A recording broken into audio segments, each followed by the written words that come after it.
Maroon 5 will be your Super Bowl halftime entertainment. It's a CBS Super Bowl. That's right. So how many songs do you think they'll do? Like 6 or 7? Well, they got like 12 minutes, I think. So they maybe a little bit longer than that. Maybe I think they go a little bit longer. Normal halftimes are 12 minutes, right? No, I'm talking about, I think the songs, though, I think it's 12 minutes of entertainment. They kind of like mash them all together. You would think that Christina Aguilera would maybe come out. Maybe you think Cardi B comes out. What do you think, Al?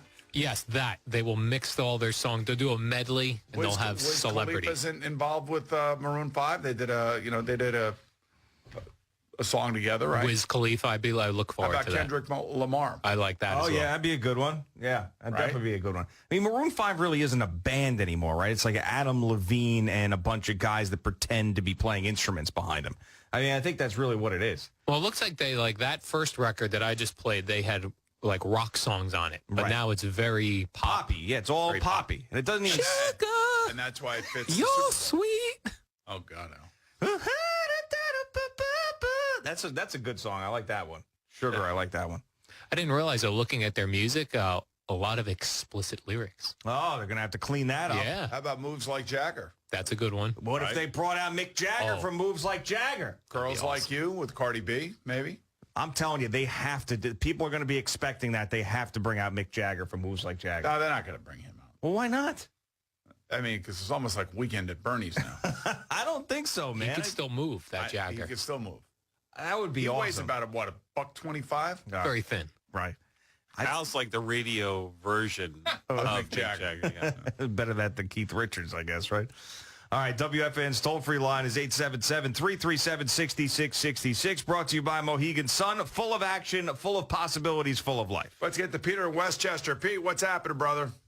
Boomer, I got to tell you, you would be an enormous fan of the Milkman coming to your house. We have one up in Westchester. I can't say enough nice things about going out in the morning and getting that cold, old-fashioned glass bottle of the organic grass-fed milk. Fantastic. I appreciate that. I would love that. Wow, yeah, so a guy's got to have a cow, basically, right, if he's delivering this milk? Like if I go to Whole Foods, they got milk in a bottle now. Oh, do they? Yeah. But like any of these milkmen, are they sort of lying to you where they'll go to the store and then pour the milk into the bottle and then overcharge you? No, I'm sure they come out of their own dairy farm and they deliver. So you got to have, so if I wanted to be like on the side because I've got some time, after the show, if I wanted to do this milkman thing, I got to get myself a cow and then do this. But the delivery time is when you're here. It's got to be in the morning. Early in the morning, pre-dawn. Yeah. Okay. The interesting thing, the CBS Broadcast Center, where we shoot NFL Today and we do all the top stuff. They get milk delivered there? No, but that at one point in time, that was a dairy farm. Was it? Yes. Well, at one point in time, like hundreds of years ago, right?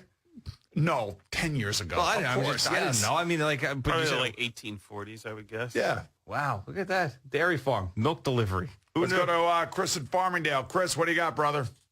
Hey, guys, big-time Steeler fan, and I've just been totally disheveled, and I've been on the Mike Tomlin fire bandwagon for a while here, and inherited the #1 defense in 2007, and since then we've gone from, best to worst, and it's not due to a lack of investment. Yesterday, or Sunday rather, not including Ryan Shazier, there's 5 first-round picks on the field, 3 second-round picks on the field, Joe Hayden, the big free agent signing, Morgan Burnett, and we have a defensive-minded former secondary coach who somehow we're not even good enough to be mediocre. I mean, we had 13 men on the field penalty against the Browns.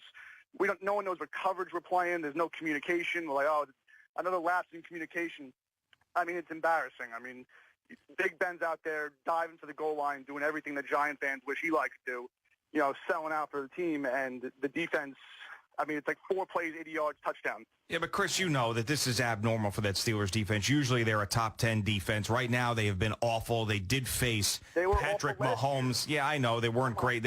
But still, I mean, for the majority of Tomlin's tenure there, they've had a decent defense, and they did face. Yes, they have. I mean, they were. I'm telling you. Look at the playoff losses. Every playoff loss, 45 points to the Jaguars. Every year we play the Patriots in the playoffs, 45 Well, the Patriots, all right. The Jaguars one was bad last year, but the Patriots, they do that to everybody. You can't tell me. Not in the playoffs. Not. I was like, Chris, you know what? Every year. And Chris, I understand exactly what you're saying because I sit there with Coach Cower every week and he just shakes his head. But I will say Bradshaw's right. He's a cheerleader. Well, you look at Sean McVay in L.A. You know, I mean, they're with the Rams. Right. They were the 32nd ranked offense in the league. He comes in overnight, first overall. You got a quarterback that this guy's a bust. Now he's like the next Peyton Manning. I mean, he's won a Super Bowl and gone to another one and has one of the best regular season records. He inherited Bill Cowher's defense, and since then it's gone from. But what about 2010 when they got back there?